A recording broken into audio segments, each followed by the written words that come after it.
저는 선물 중에서 책 선물 받는 것을 참 좋아합니다. 책 선물이 제일 좋습니다. 한 3년 전 한 남집사님이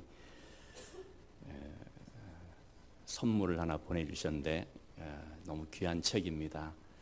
목사님 늘 생일 카드를 보내주셔서 감사합니다. 저와 온 가족들이 목사님을 사랑합니다. 이렇게 쓰고 책을 하나 보내주셨는데 그 책이 은혜, 하나님의 은혜.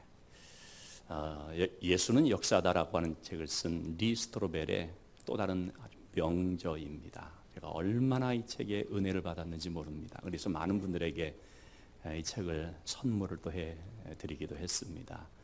리 스트로벨이 일리노이주 한 고속도로를 달리고 있을 때 라디오 다이얼을 돌렸는데 한 사람의 그 간증을 듣게 되었습니다. 듣는 내내 눈물이 가득해서 더 이상 어떻게 들을 수 없을 정도로의 그 큰 은혜를 받았는데 바로 그분을 찾아갔습니다. 그분은 스테파니 페스트라고 하는 여성이었습니다. 남편 데리라는 선교사님과 함께 사역하다가 은퇴하고 지금은 미국의 덴버에 이제 거주하고 있던 분이었습니다. 이 사진은 제가 요즘 시대가 좋아졌어요. 페이스북에 가면 또 다 있어요. 그래서 페이스북에서 이분이 현재 살아계신 분이기 때문에 가서 한번 찾아봤습니다. 책의 내용은 이렇습니다. 태어난 연도 일시는 정확하게는 모르는데 아마도 그때가 6.25 전쟁 직후가 아니었을까 싶습니다. 어린 기억으로 부산이었던 걸로 생각합니다. 아버지는 한 번도 본 적이 없습니다. 6.25 참전 미군으로서만 짐작될 뿐입니다. 어머니가 맡아서 길렀는데 외가 식구들이 모여서 어머니가 재가를 해야 되는데 혼혈아이인 이 아이 때문에 안 된다. 당시에 혼혈아이에 대한 차별이 극심할 때였습니다. 전쟁의 상흔이었습니다. 이 아이를 어떻게 할 것인가 의논을 하다가 어머니가 이 아이를 데리고 기차역에 올려줘서 어느 역에 내리면 사람들 따라 내리면 너를 데리러 오는 외삼촌이 있을 것이다. 아이에게 먹을 것과 또 짐들을 좀 지워주고 보냈습니다. 그 역에 사람들 따라 내렸습니다. 외삼촌이 나와 있는다고 했었는데 나왔을까요? 안 나왔습니다. 아무리 기다려도 안 나왔습니다. 버렸던 것입니다. 5살 된 애. 여러분 5살 된 애가 그때부터 혼자 살기 시작합니다. 어떻게 살았을까? 기가 막힌 삶을 산 것이죠. 한 2, 3년 동안 남의 집에 가서 먹을 거 훔치어 먹으면서 또래 애들하고 어울려 다니며 심지어는 그래서 들쥐를 잡아먹기까지 했다고 합니다. 너무나 배고파서 어느 날 농가에 가 훔쳤다가 들켰습니다. 잡혔습니다. 농부들이 이 아이를 물이 가득한 우물 속에 빠뜨렸습니다. 죽이려고요. 물속에 숨을 쉬며 허우적거리고 자는데 안 되는 거죠. 그때 하는 할머니가 와서 다급하게 얘를 꺼내줬습니다. 너 반드시 살아야 된다. 그러면서 또 여러 가지 고생들을 겪었죠. 또 먹을 거 훔치다가 걸렸을 때 이번에 물레방아에 사람들이 이 아이를 묶어가지고 돌려버리는 거예요. 물이 쏟아지는 물레방아 속에서 자갈과 흙과 모래들이 입속으로 들어가는데 입이 터지고 막 죽을 지경인데 마침 또 그때는 할아버지가 나와서 애를 풀어주면서 도망가라. 그런 우여곡절을 겪으며 살았습니다. 7살 때 콜레라에 걸린 동료 애들을 좀 돕다가 자기도 콜레라에 걸렸습니다. 사경을 헤매는 것입니다. 당시에 콜레라에 걸린 애들은 내다 버렸습니다. 이 아이를 쓰레기 더미 속에 버렸습니다. 죽는 줄 알았죠. 마침 월드비전 간호사인 아이리스 에릭슨이라고 하는 간호사가 이 아이를 발견하게 됐습니다. 하나님의 손길이었습니다. 구조하고 월드비전 고아원으로 보냈습니다. 한 10살 때쯤에 그 고아원에 한 외국인 부부가 왔습니다. 한국에 갓 도착한 선교사 부부였습니다. 머윈 선교사 부부였습니다. 이분들은 원래 갓난 아이, 남자아이를 입양하려고 왔다고 합니다. 스티브라는 이름까지 지어놓고 왔습니다. 그런데 거기에 어느 정도 제법 큰 애잖아요. 근데 가장 볼품없고 날 상처 그리고 방어적이고 또 가장 눈치를 보고 하는 이 아이를 주목해 보게 됐습니다. 이 아이를 앞에 데리고 얼굴을 감싸면서 살펴보는데 난생 처음 받아보는 그 관심, 황홀했다고 합니다. 그런데 그걸 표현할 줄 몰라서 그만 그분들 두 눈에 침을 뱉고 도망을 가버렸습니다. 그쯤 되면 굉장히 상처를 받을 그런 사람들일 텐데 이분들이 그렇게 생각하는 거죠. 얘를 돌봐야 되겠구나 싶었던 거죠. 다음 날 또 왔습니다. 자기를 혼내주려고 오는 줄 알았다고 합니다. 이분 집으로 내가 가게 됐다라고 했습니다. 그때만 해도 입양이 뭔지를 몰랐습니다. 자기는 식모로 팔려가는 줄 알았다고 합니다. 가서 이제 온갖 일 시키겠구나, 또 때리겠구나, 학대를 받을 걸 각오를 했습니다.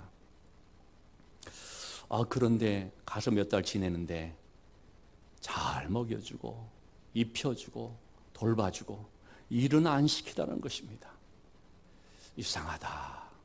왜 일을 안 시키지? 궁금했지만 두려워서 물어보지를 못했다고 합니다. 어느 날 자기 또래 한 친구와 같이 이런저런 얘기를 나누게 되었습니다. 네 몸에서 미국 냄새가 난다는 얘기를 듣자 난 미국 사람 아니다 하면서 얘기를 하죠. 그러면서 하는 말이, 그런데 말이야 이 미국 사람들 정말 웃긴다. 아직도 나한테 일을 안 시켜. 일을 하나도 안 시키고 그냥 정말 잘해주기만 해 라고 얘기를 했습니다. 그러자 그 애가 깜짝 놀라면서 말했습니다. 스테파니, 네가 그 집 딸인 걸 몰랐단 말이야? 너 그 집 딸이야. 얘가 그때 충격을 받았다고 합니다. 자기는 시녀, 식모, 하녀, 종으로 그렇게 있는 줄 알았는데 딸이라는 거죠. 너무나 놀라서 집으로 달려가면서 생각을 했습니다. 그래서 아무도 나를 때리지 않았구나. 얼마나 그 상처가 컸던 아이입니까? 집 안으로 들어가면서 엄마를 보고 외쳤습니다. 아직은 말이 안 통하는 그 엄마를 향해서, 엄마, 내가 이 집 딸이라고요. 내가 이 집 딸이라면서요.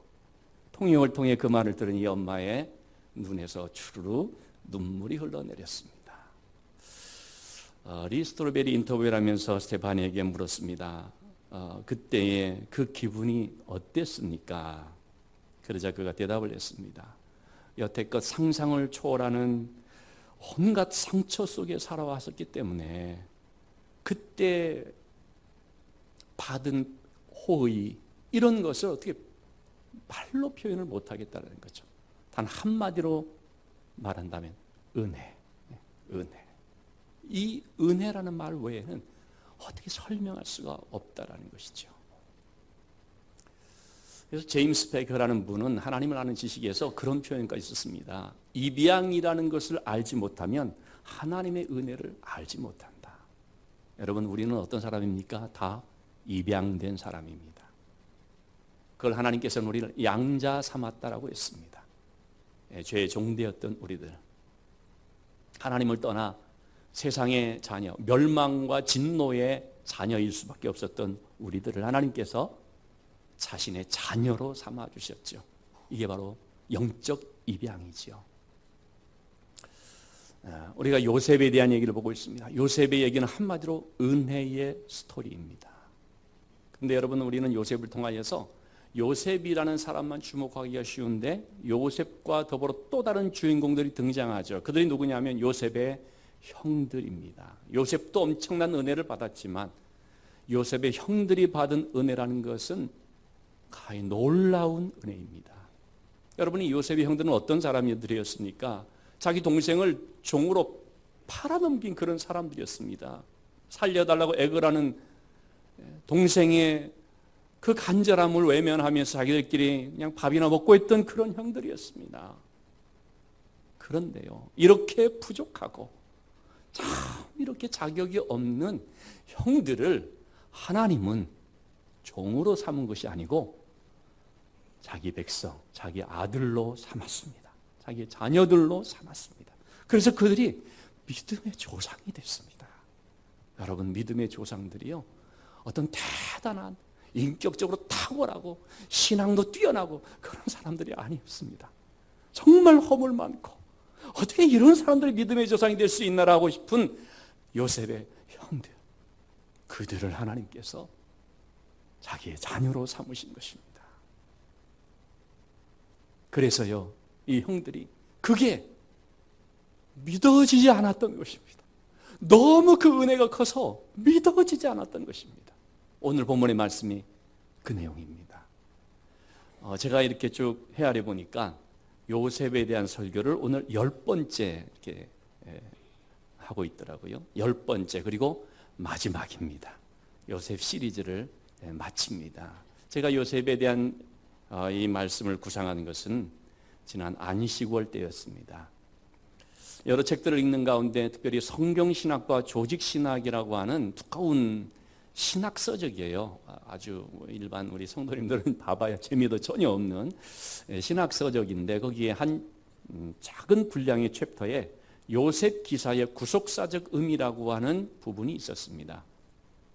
딱딱한 내용인데, 그러나 그걸 쭉 살펴보면서 우리는 단순히 요셉에 대한 스토리를 하나님의 은혜, 잘못하면 아주 그냥 개천에서 용나듯이 이렇게 반전을 이루는 드라마 같은 얘기, 이렇게만 머물러 버릴 수가 있잖아요. 근데 그게 아니라 구속사적인 의미가 있다라는 것이죠.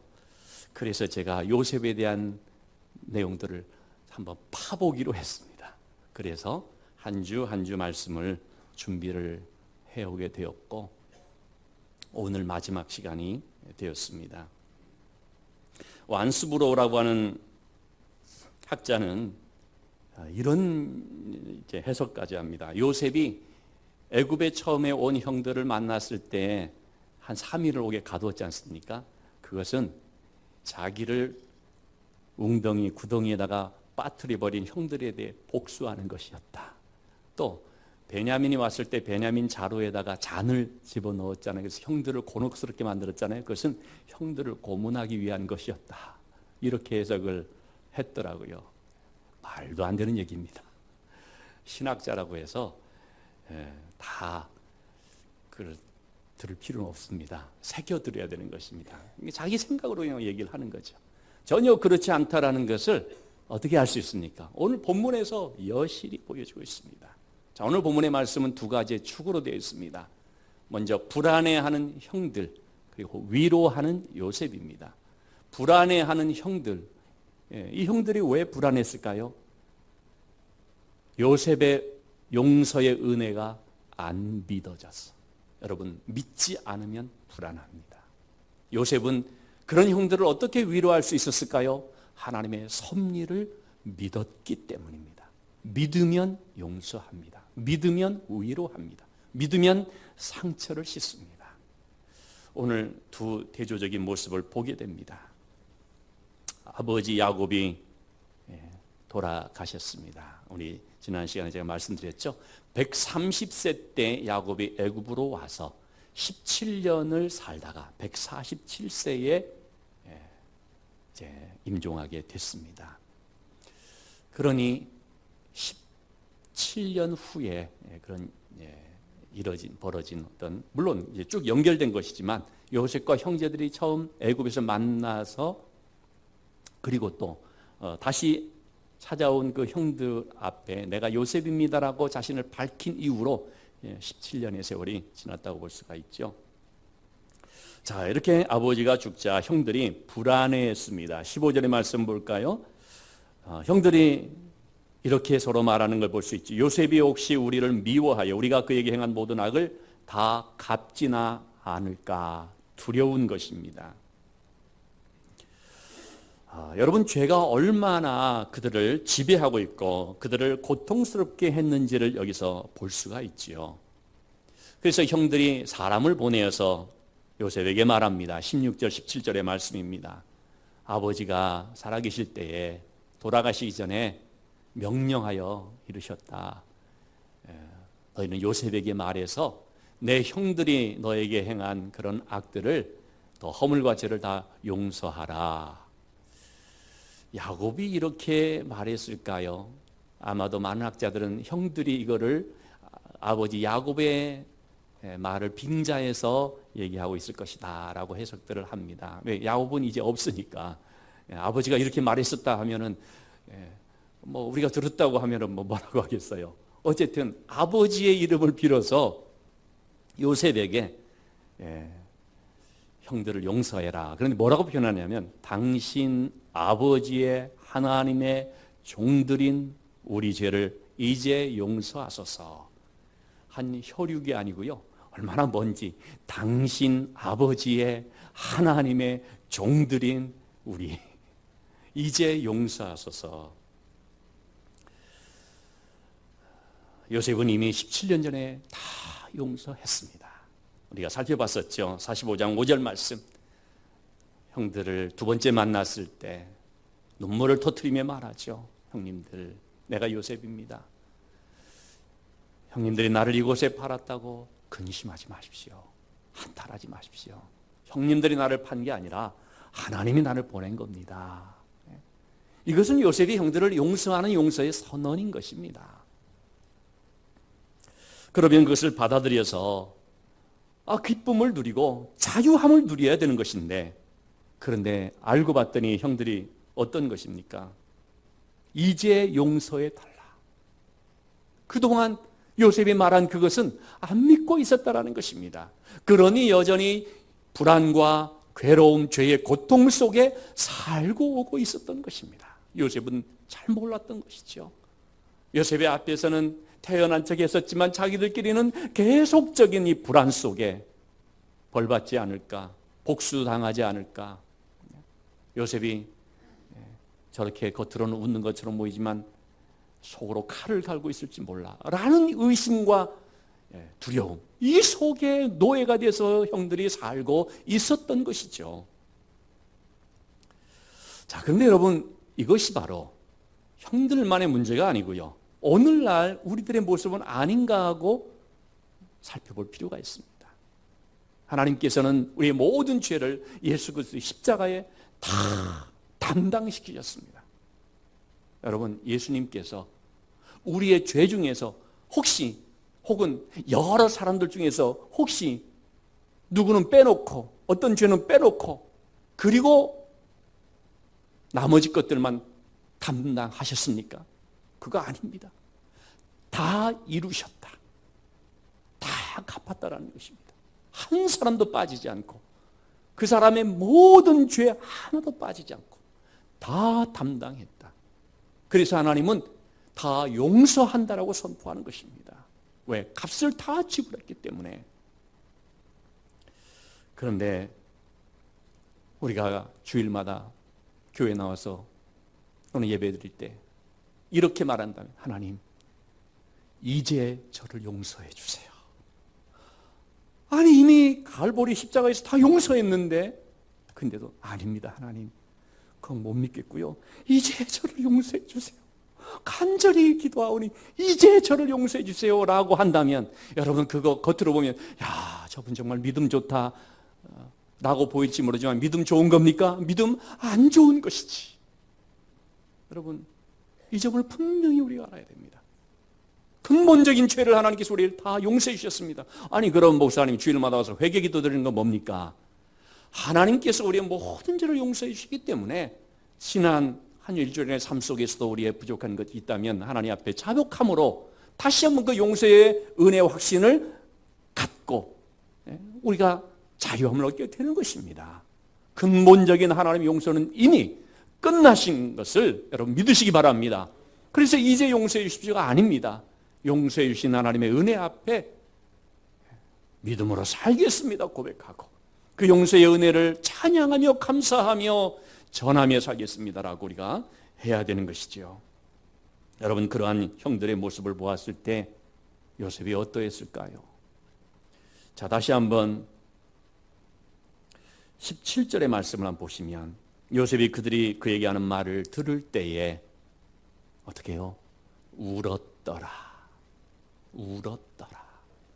요셉은 창세기 37장부터 50장 사이에 요셉에 대한 얘기가 쭉 나오는데 4번 우는 것이 나옵니다. 물론 좀 더 넓게 잡으면 5번 울었겠죠. 왜냐하면 팔려갈 때,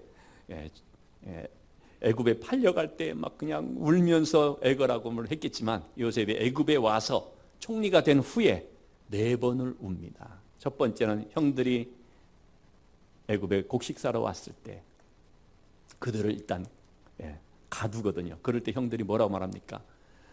우리의 동생에게 행한 죄 때문에 그 벌이 우리에게 미쳤다. 동생이 애걸할 때에 우리가 참 그를 외면을 했다 이거죠. 그런 얘기를 들을 때 요셉이 웁니다. 두 번째는 베냐민이 왔을 때 자기 바로 밑에 동생 베냐민을 보면서 혼자 방에가 울고 씻고 다시 나오죠. 세 번째는 유다가 베냐민 대신 나를 잡아두라. 내가 대속하겠다. 내가 보증이 되겠다. 나를 옥에 가두고 동생 베냐민을 보내달라. 간곡하게 자신을 희생하는 것을 보게 될 때 요셉이 눈물을 참지 못하고 터뜨리죠. 그리고 오늘 4번째 울음은 가슴 아픈 울음이었습니다. 그 요셉의 용서의 은혜를 받아들이지 못하는 형들, 그로 인하여 여전히 괴로움과 고통 속에 있는 형들을 생각하니 너무 마음이 미어지는 것입니다. 그래서 울고 있는데 형들이 와서 또 이렇게 말합니다. 18절. 우리는 당신의 종들입니다.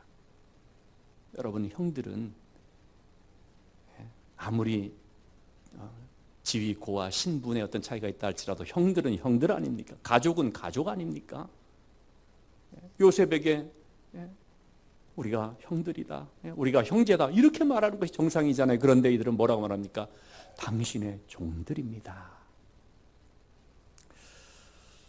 종이 될 테니 죄를 용서해달라는 것입니다. 여러분, 죄는요 사람을 이렇게 비굴하게 만듭니다. 비참하게 만듭니다. 죄를 지으면 우리 스스로가 자신을 비하시키게 됩니다. 나 같은 거, 쓸데없는 거. 죄 지을 때 참 그게 우리를 무너뜨리게 만드는 거예요. 하나님 앞에서 나 같은 거 쓸모없어. 하나님 나 같은 거 용서하지 않을 거야. 난 살 가치도 없어. 여러분, 그래서 우리가 죄를 경계해야 되는 것입니다. 죄를 가볍게 여기면 안 됩니다. 죄를 우습게 여기면 안 됩니다. 농담 삼아라도 죄를 희화와 웃음거리로 그렇게 하면 안 됩니다. 죄는 무서운 것입니다. 누가복음 15장 19절, 탕자가 아버지 집으로 돌아가면서 뭐라고 말합니까? 자신이 죄인인 것을 깨달으니까 나를 아들이라고 말하지 말고 품꾼의 하나로 보소서 하리라. 종의 하나로 보소서 하리라.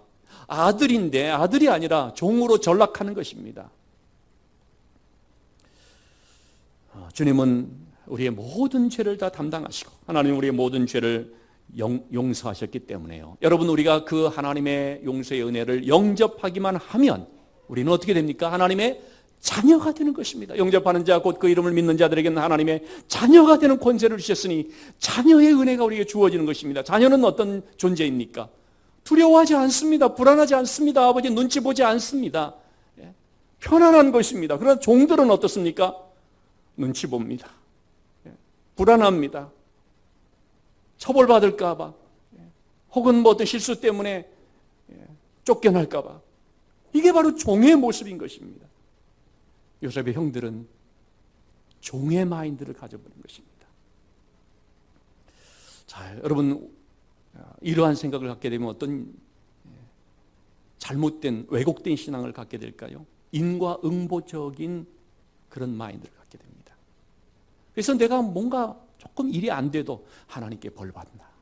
감기만 걸려도 나 하나님께 죄 때문에 벌 받아서 그런 거야. 자꾸 그렇게 연결을 시키고 또 사탄은 그걸 가지고 흔들어대는 것입니다. 하나님의 약속 안 믿는 것이죠. 여러분, 형들의 가장 큰 문제가 뭡니까? 믿지 아니하고 자기 생각대로 판단하는 것입니다. 내가 보기에 어떻게 이런 거 용서할 수 있어 말이죠. 자기 생각으로. 여러분, 내 생각이 아닙니다. 하나님의 말씀이 기준입니다. 하나님이 말씀하셔서 그렇다면 그게 맞는 것입니다. 내가 보기에 아닌 것 같은데, 내가 보기에 나 같은 거 어떻게 용서받을 수 있어?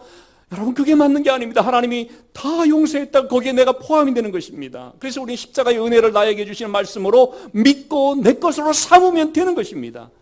정혜민 목사님이라는 분이 있습니다. 제가 제목회라고, 제주도 목회자 또 모임이라고 해서 이 단톡방이 있는데, 하여튼 저는 뭐 들어가지도 않는데, 요즘 이 카카오톡방에 갖가지 방들이 많아가지고요, 얼마나 이게 좀 소음인지 모릅니다. 하여튼 그런데 여기에 이분에 대한 기사가 썼어요. 왜냐하면 제 선배 목사님의 며느리예요. 특히 청소년 성상담을 주로 하면서 치유사역을 하는 목사님인데, 언제 그 기회 되면 제가 이분을 좀 초청하려고도 생각을 하고 있습니다. 그분이 이제 올린 사연이 좀 있어서 굉장히 마음에 와닿아 소개를 합니다. 아는 목사님이 정혜민 목사님을 불렀습니다. 나를 좀 도와달라는 것입니다. 무슨 일입니까? 목사님 딸인데 교회를 안 나간다는 것입니다. 청소년기에 이 딸이 교회를 안 나간다는 것입니다. 만나서 몇 차례의 대화를 시도했는데 마음의 문을 안 열겠죠. 그러다가 나중에 이제 마음을 열고 대화를 하게 됐습니다. 이런 일이 있었습니다. 교회 연합 수련회, 작은 교회들은 연합으로 해서 동계 겨울 여름 이렇게 수련회를 하는데, 저는 이 교회 연합 수련회를 볼 때마다 항상 그 좀 우려되는 면이 있어요. 다른 교회들하고 이렇게 하면서 심심치 않게 어떤 문제들이 생깁니다. 이 경우도 마찬가지였습니다. 교회 연합 수련회를 갔습니다. 다른 교회들하고 같은 조에서 이렇게 있겠죠. 거기에 멋진 오빠를 만났습니다. 교회 오빠 아닙니다. 그냥 멋진 오빠를 만났습니다.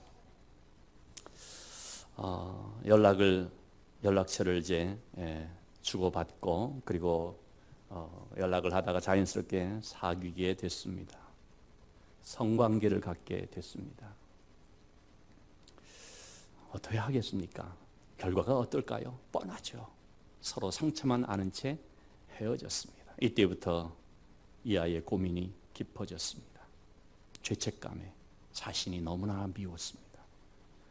목사님인 아빠에게 큰 실망을 끼친 거죠. 하나님께서 벌하시지 않을까 두려웠던 것이죠. 그런 생각이 들 때 그냥 더 교회에 내가 열심히 한다라고 하는데, 여러분, 교회에 봉사 열심히 하고 뭐 예배 내가 열심히 하고 찬송한다고 해서 그게 죄책감을 덜어줍니까? 안 그렇습니다. 수련회 가서 울며 기도했습니다. 그럴 때는 마음이 뭔가 좀 가벼워지는 것 같고 괜찮아지는 것 같았지만, 좀 지나면 다시 죄책감이 올라오는 것입니다. 누군가 계속 속삭이는 것 같았습니다. 너는 이미 더럽혀진 죄인이야. 넌 더 이상 구원받을 자격이 없어. 그러니 자기 생각으로 하나님이 나 같은 것 용서해 주시겠나? 나 용서하지 않고 나는 하나님이 제껴놓을 거야 생각을 하는 거죠. 그때부터 교회를 안 나가게 됐습니다. 정혜민 목사님이 얘를 붙들고 이제 십자가의 은혜, 복음의 은혜로 치유를 하게 되었죠. 이분이 그런 얘기를 합니다. 누군가 이 아이를 정말 사랑으로 보듬어서 예수 그리스도 십자가의 은혜를 진정으로 말해 주었더라면 이 아이가 혼자 끙끙거리며 그렇게 앓고 있지는 않았을 텐데 하는 거죠. 자, 그런데 여러분, 문제가 뭡니까? 예수님의 십자가의 은혜를 알고 있습니다. 말씀을 통하여 듣습니다. 그런데 그것을 안 믿으면 나는 여전히 그 죄악 가운데 신음하고 있는 것입니다. 여러분, 다시 말씀드리지만 하나님께서 우리의 죄를 용서한다고 할 때에 뭘 빼놓고 용서하는 거 있습니까? 이건 안 돼. 너 살인죄를 지어서 넌 탈락. 여러분, 그렇게 제외시키는 거 있습니까? 없습니다. 그래서 하나님의 용서, 하나님의 은혜는 우리가 측량할 수 없을 정도로 너무나 광대하다는 것입니다. 여러분, 이것이 바로 십자가의 은혜요, 십자가의 능력인 것을 믿으시기 바랍니다. 어떤 죄인도 은혜 안에 들어오기만 하면 새롭게 하시고 변화시키시고 자유케 하시는 십자가의 은혜, 능력. 여러분, 우리는 그걸 붙잡고요, 정말 믿고 평안함과 자유함을 누리는 삶을 살아야 할 줄을 믿습니다. 요셉은 형들을 위로합니다. 19절 말씀, 내가 하나님을 대신하리까. 형들을 안심시키는데 내가 어떻게 하나님의 자리에 앉을 수 있습니까? 여러분, 하나님의 자리라는 것은 뭡니까? 선악과입니다. 제가 지난주 창세기 주일 오후에 성경 공부할 때 창세기 말씀을 하면서 얘기했습니다만, 선악과는 하나님께서 우리에게 주신 계명인데 절대로 하나님께서 금하신 것이죠. 10계명의 1계명처럼 넌 나 외에 다른 신을 섬기지 마라. 하나님 말씀 순종해야 된다. 선악과는 하나님 말씀 순종해야 된다라고 하는 가장 중요한 계명입니다. 그것은 왜냐하면 선악을 알게 하는, 선악을 구별하고 판단하고 정죄하는 것은 누구의 주권입니까? 하나님의 주권입니다. 그건 하나님의 주권입니다. 내가 선악을 이건 옳다 그러다, 너는 벌 받아야 된다, 내가 심판한다, 그거는 하나님 자리에 오르는 것입니다. 가장 교만한 것이지요. 요셉이 그 얘기를 하는 것입니다. 로마서 12장 19절 말씀, 원수 갚는 것은 누구에게요? 하나님께 있으니 내가 갚으리라. 다윗도 그래서 건방지게 내가 심판하겠다고 사울을 심판한 것이 아니라 하나님께 맡기는 거거든요. 왜? 하나님께서 하신 줄 믿으니까. 이건 내 소관이 아니라는 거죠. 내 권한이 아니라는 것이죠. 심판은 의로우신 하나님만 하는 것입니다. 그래서 요셉은 형들을 21절 말씀, 간곡한 말로 위로합니다. 여러분, 여기서 요셉이 우리 같으면 이럴 것 같지 않습니까? 형님들, 내가 그만큼 얘기를 했는데 못 믿어요? 답답하네. 왜 못 믿지? 이렇게 화를 내고 분통을 터뜨린 게 아니라는 것입니다. 그러니 형들을 불쌍히 여겨준 것입니다. 얼마나 죄의 사슬이 그들에게 깊었으면 이러한 고통 가운데 살고 있을까? 마음을 이해해 주는 것입니다. 여러분, 로마서 15장 1절 보시면 믿음이 강한 자는 믿음의 약한 자를 받아주라라는 말씀이 있거든요. 연약한 자를 책망하고 비판하고 제끼고 그런 게 아니라 받아주는 것, 이게 교회인 줄로 믿습니다. 오늘 여러분 주보에 나와 있는 내용을 한번 나중에 쭉 보시면 받아주는 것입니다. 형편이 안 되는 그런 애를 제껴놓고 우리끼리만 갈게. 그러니까 뭐라고 말하면 교회는 달라야 하잖아요 라고 말하는 거죠. 사회는 빈부귀천이 있고 사회는 밥 먹으러 갈 때 난 돈 없으니까 빠져도 되지만 교회는 그러면 안 되는 거 아니겠어요? 라고 말하는 그런 내용인데 굉장히 우리가 귀담아 들어야 될 내용이지요. 요셉이 긍휼히 여김의 형들을 위로할 수 있었던 이유는 무엇 때문인가? 20절 말씀입니다. 하나님이 모든 것들을, 형들의 그 악함, 보디발의 아내의 그 악함, 이런 것까지 다 선함으로 바꾸셨다는 것입니다.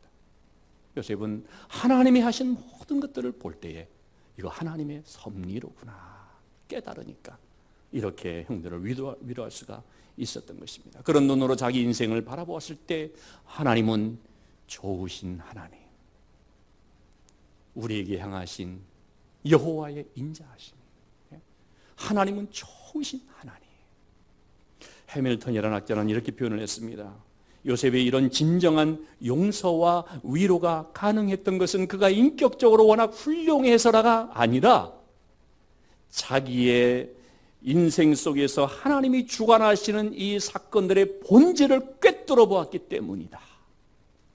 인격이 훌륭해서가 아니라 하나님이 하시는 것을 믿음의 눈으로 바라봤더니 하나님의 섭리로구나. 그래서 요셉은 용서할 수 있었고 마음을 풀 수가 있었고 연약한 형들을 도울 수가 있었던 것입니다. 서두에 말씀드린 스테판이라는 분의 얘기로서 마치겠습니다. 그는 사춘기 때 정말 불꽃 같은 그런 방황과 열병을 알았습니다. 왜냐하면 자기 속에서 끓어오르는 분노, 증오, 그런 것들이 그를 올가매어서 몇 번씩이나 자살을 시도했다고 합니다. 그런데 절망 중에 있던 어느 날 그의 양아버지 되신 선교사님의 도움이 컸던 것이죠. 십자가의 하나님의 은혜를 깨닫게 되는 날이 있었는데요. 그분이 나를 아신다. 우리 주님은 하늘 보자고를 버리시고 이 땅에 오시는데 그분도 양아버지였다. 그분도 일종의 튀기였다.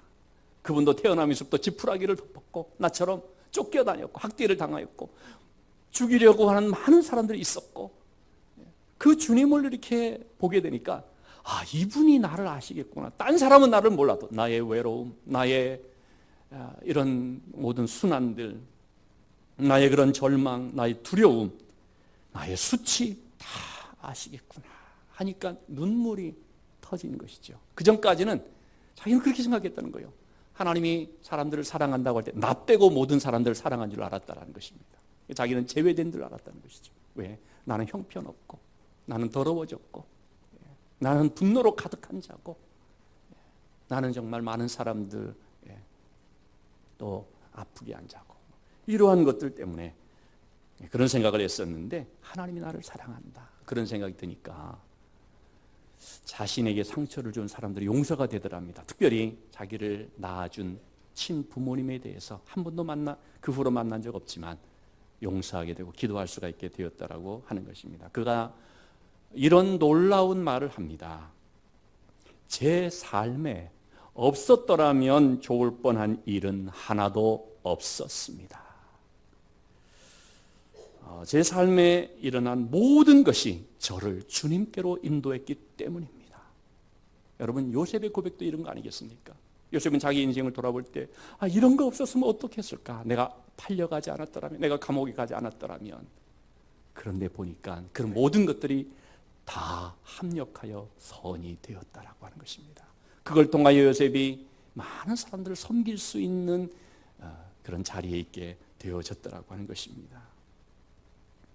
그의 인생은 한마디로 하나님이 인도하신 삶이었습니다. 그는 자신이 선택한 것이 하나도 없었습니다. 종으로 팔려간 것도 자기가 선택한 거 아니었죠. 감옥에 간 것도 자기 선택한 거 아니었습니다. 심지어 총리가 된 것도 자기가 원한 거 아니었습니다. 그런데 하나님이 그렇게 이끌어 가셨습니다. 그는 모든 상황 속에서 다만 하나님의 선하심을 알고 믿고 하나님을 신뢰하며 바라보기만 했던 것입니다. 여러분 우리의 삶 어떻습니까? 나의 갈 길 다 가도록 예수 인도하시니 여러분 우리의 가는 길 하나님이 인도하십니다. 여러분 우리도 때로는 내 삶에 이런 건 빼버렸으면 좋겠다라는 것 있을 수 있지 않습니까? 그때 그런 것만 없었더라면 내가 좀 더 지금 좋아지지 않았을까? 여러분 그렇지 않습니다. 그 모든 것들이 다 연합해서 하나님의 선을 이루신 줄 믿습니다. 지금 우리가 이렇게 되는 과정 속에 하나님이 모든 것들을 다 바꾸어 주셨습니다. 그래서 우리는 어떤 환경에서도 하나님을 신뢰하며 나가기만 하면 되는 것입니다. 그분을 신뢰함으로 어떤 힘든 일에도 낙심하지 말고 누구를 원망하거나 누구를 탓하지 아니하고 혹 나에게 잘못한 사람이 있으면 용서하고 상처를 준 분이 있으면 용서하고 십자가의 은혜, 십자가의 능력 바라보고 그 믿음으로 사는 우리 모두가 되기를 주님의 이름으로 축원합니다.